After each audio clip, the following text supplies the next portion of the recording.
Buen día para ti también, Vero. Amigos, gracias por seguir con nosotros. Hace un momento escuchábamos todo el detalle del censo 2020 que se realizó en el 2022 a cargo del INEC. El director del Instituto de Estadística y Censo estuvo con nosotros para responder las interrogantes que se tienen. Ahora vamos a hacer el análisis de este tema. Está con nosotros Byron Villasís. Él fue director del Instituto de Estadística y Censo, del INEC. Eh, Gracias, Byron, por acompañarnos. Primero, es curioso este tema del cual se había creado una expectativa de que vamos a ser 18 millones más o menos de personas y no terminamos siendo 17 millones. Es un tema coherente. El resultado del análisis es coherente. Pensar en que somos 1 millón menos de lo proyectado por las razones que se han dado. Muy buenos días, amigos. Muchas gracias por la invitación. Buenos días, Milton, y gracias por la pregunta. A ver, no, consideramos que no es coherente. Hay mucha evidencia administrativa, técnica y sobre todo procedimental, la que nos ha hecho dudar de los resultados del censo. Y luego voy a explicar a quién me refiero en plural, no soy solamente soy yo. Aquí hay un elemento que registra y evidencia que muchísima gente no fue censada. Ustedes pueden preguntar a sus amigos, a sus familiares y pueden hacer una estimación bastante subjetiva de cuántas personas de su círculo social fueron censadas y se van a dar cuenta que mucha gente no fue censada. Y segundo, de que algunos que fueron censados, inclusive les pusieron solamente el sticker en la puerta y no fueron censadas sus viviendas. Hicimos un ejercicio de documentar todas las fallas y desde hace 18 meses venimos advirtiendo que el censo tiene problemas en su ejecución. Ahora, el resultado, sea el que sea, nosotros ya lo veníamos preveyendo de que iba a haber un subconteo, que es la palabra técnica que se utiliza, porque muchas personas fueron excluidas del proceso censal y por eso consideramos que no se debe utilizar esta información como oficial, al menos hasta que se haga una auditoría o una evaluación, sobre todo independiente, porque han contratado consultores internamente, decidiendo ellos, y eso es un ser juez y parte. Lo que pedimos es, como cualquier proyecto público, que por favor se evalúe de forma independiente para identificar la magnitud de este problema. Consideramos que es mucho más grave de lo que representa y que tiene efectos políticos y económicos sobre el Ecuador.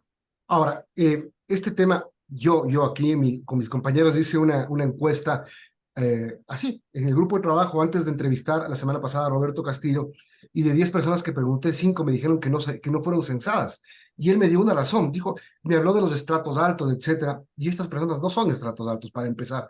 Tampoco, yo le decía, y textual, le dije, tampoco es que viven en la punta de un cuerno como para no llegar. El dato que Exacto. maneja el INEC es de 600.000 personas que no respondieron al censo. 600.000 personas, digamos, este es el dato oficial, pero ¿cuál será el dato no oficial? Exactamente, y fíjate que el 50% en tu círculo social, toma en cuenta con mucho respeto te digo, estás viviendo en una zona urbana y bastante formal de la economía.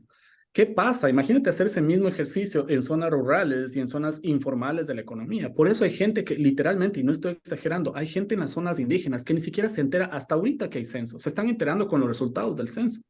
Entonces, no es una exageración, no es una cuestión de que de pronto una persona se está quejando. Aquí toda la ciudadanía es consciente de que no fueron censados de forma adecuada y que la gente está excluida. Ahora, eso de que solo son 600.000 no cuadra por ningún lado.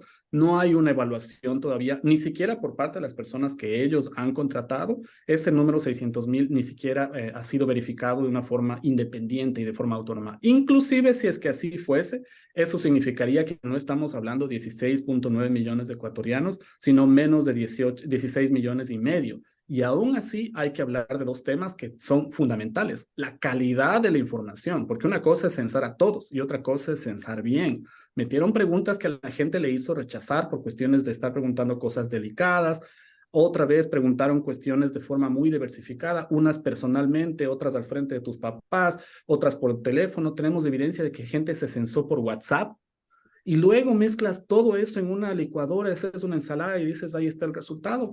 Entonces, hay muchos problemas y va a tener al menos dos efectos. El primero, se van a entregar menos rentas a las ciudades donde no ha sido la gente contada de forma adecuada. Eso tiene un impacto directo a los bolsillos de los ecuatorianos. No parece, esto es una discusión técnica, burócrata. No, señores, esto es un impacto directo al presupuesto de los municipios y de los GATS. Y el segundo impacto es que van a cambiar la distribución de asambleístas a nivel nacional por cada una de las provincias.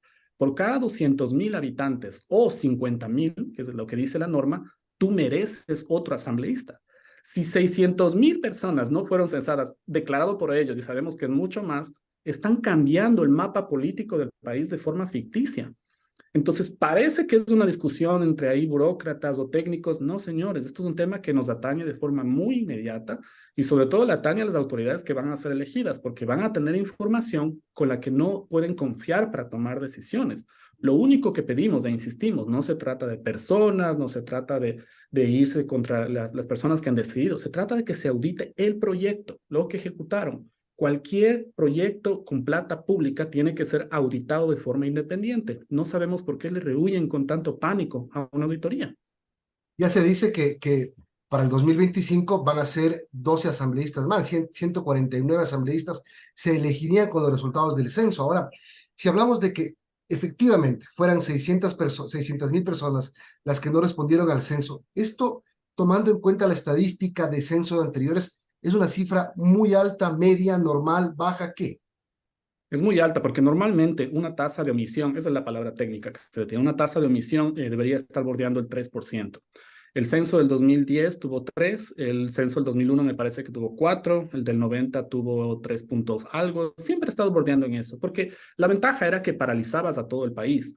Enviabas un mensaje cívico, les pedías a la gente que te colabore 2 horas un domingo y la gente ya estaba acostumbrada a ese ejercicio cívico y permitía que la cobertura sea muy alta.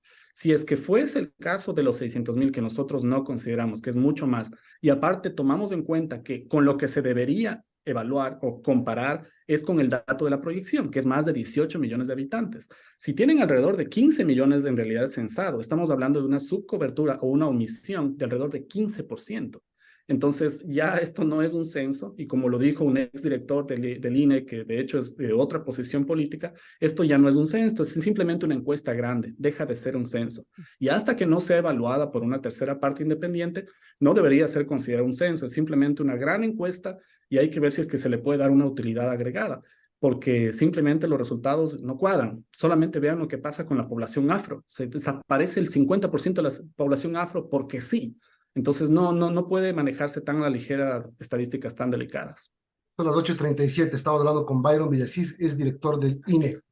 Bueno, buenos días, les saluda Verónica Larrea. Respecto a este censo, bueno, se mencionaba que los que no se encontraban en casa corresponden al 3,6% de la población, pero también existe este otro grupo de personas que formarían parte de esta omisión censal y que a diferencia de los primeros, pues no fueron contactados por el INEC. Esto, bueno, el director del INEC mencionaba que esta situación se va a corregir hasta noviembre, diciembre de este año con la proyección poblacional. ¿Esto es subsanable? ¿Se puede corregir como lo ha indicado el director del INEC? Verónica, muchísimo gusto y esta es una excelente pregunta. Déjenme explicar por qué. Porque la solución que normalmente se permite hacer es a través de una palabra que suena técnica, pero voy a explicarle de qué se trata. Se llama imputación. Es básicamente tratar de completar el dato de que algo me falta. Esas imputaciones o simplemente completar el registro que me falta son permitidas sí, solo sí, y esto es fundamental, si yo tengo más información del hogar. Es decir, yo puedo imputar la edad de una persona, si es que tengo información de que sus padres me dijeron que tienen 2 hijos y que nacieron en tales años, tengo información como relevante que me permite estimar ese dato. Pero yo no puedo estimar todo el dato, pues. Yo no puedo estimar la preferencia de género de una persona en base a la toma de agua, que literalmente es una de las opciones que están pensando. La toma de agua te da literalmente el consumo de agua, pero no me dice cuántas personas son, de qué edades y sexos son, y peor, me va a dar información delicadísima que preguntaron, como por ejemplo, las mujeres en edad fértil, ¿cuántos hijos han perdido? Esas preguntas no se pueden imputar. Entonces, se tiene que imputar solamente ciertos datos muy puntuales y a través de una metodología sobre todo transparente, que existan cualquier persona que quiera entrar y ver cómo están haciendo ese trabajo. Entonces, primero, no pueden imputar todo un caso y resulta que van a imputar casos enteros, familias enteras, y eso no está bien. Eso es como un rompecabezas, va a terminar siendo como las colchas de las abuelas, que es pegado un retazo para otro y dicen que eso es censo. Una parte censaron por internet, otras hicieron por teléfono. Tenemos documentos que censaron oficialmente al vecino. Entonces, esto termina siendo simplemente meta lo que avance hasta que lleguemos lo más cerca de 18 millones de habitantes. Lo único Ahora, que pedimos es una auditoría. aquí tengo el dato de la población afrodescendiente. En el 2010, 7,2 y en el 2022, 4.8. Sí, es una baja importante. ¿Qué pasó con los afrodescendientes en el Ecuador? Ahora, dice Roberto Castillo, esto es autoidentificación. No es que las personas desaparecen ni que no fueran censadas. Claro, van los censistas y te preguntan de qué etnia usted o qué raza cree que tiene, entonces no puede decir cualquiera. Pero una baja tan grande en una población autoidentificada como, además, evidentemente afrodescendiente, esto un tema. El otro justificativo que se expone es la migración, por ejemplo. La migración, la inseguridad, las muertes en exceso por la pandemia del COVID-19, es decir, varios rubros que buscan configurar una justificación de por qué la población no creció como se esperaba. A ver, todos esos rubros se tienen que evaluar primero comparando con las proyecciones poblacionales. Siempre se hace un ejercicio de conteo y luego comparo con mi proyección. Lo que están haciendo es aquí un conteo que les salió mal y empiezan a atacar las proyecciones diciendo está mal. Eso es al revés, pues yo estoy evaluando este objeto con mi referencia, que es las proyecciones. Aquí están diciendo conté, todo el mundo sabe que contaron mal y dicen no, lo que está mal son las proyecciones. Eso para empezar.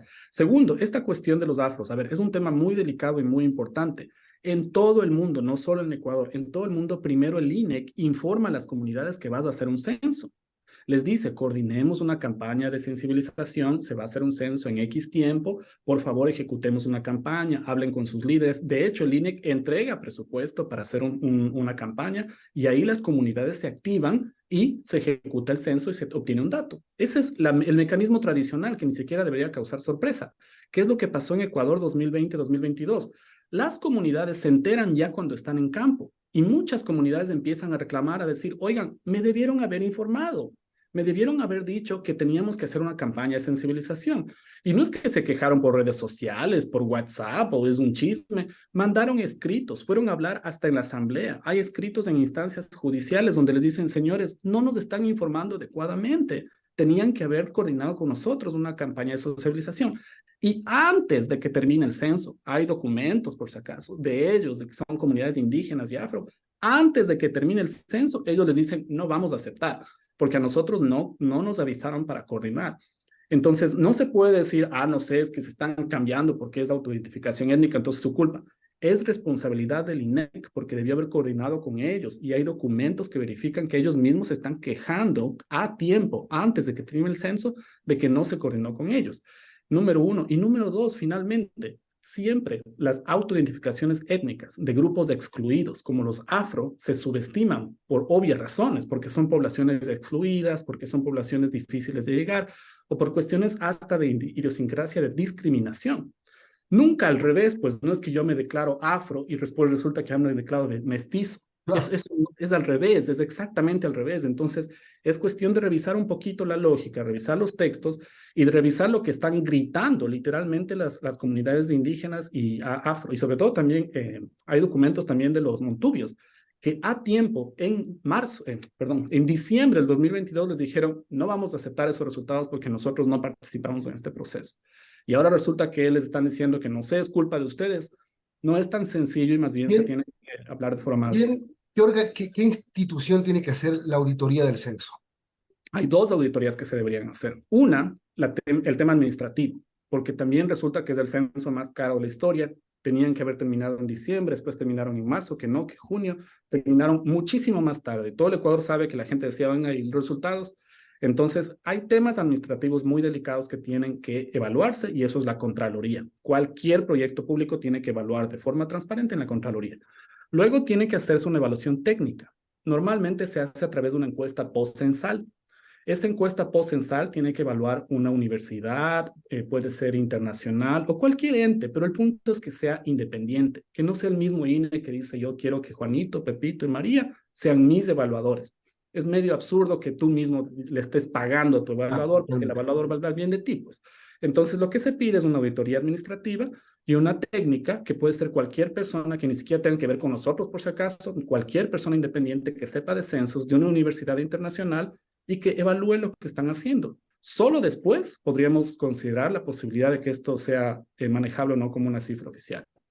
Nos acabó el tiempo y quisiéramos seguir analizando porque hay un montón de datos que son interesantes de analizarlos, pero bueno, para la próxima, Byron, le quiero agradecer por habernos acompañado. Un abrazo. Un placer, cuídense muchísimo.